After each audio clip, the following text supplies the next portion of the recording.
प्रत्यगानन्दम् ब्रह्मपुरुषम् प्रणवस्वरूपम् अकार उकारमकार इति तानेकधा समपरत्तदेतदोमिति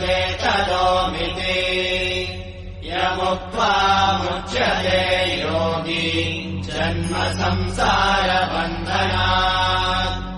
ॐ नमो नारायणायेति मन्त्रोपासकः वैकुण्ठभुवनलोकम् गमिष्यति। प्रत्यगानन्दम् ब्रह्मपुरुषम् प्रणवस्वरूपम्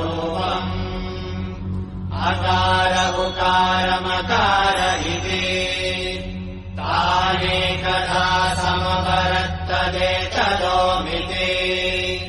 यमुक्त्वा मुच्यते योगी जन्म संसार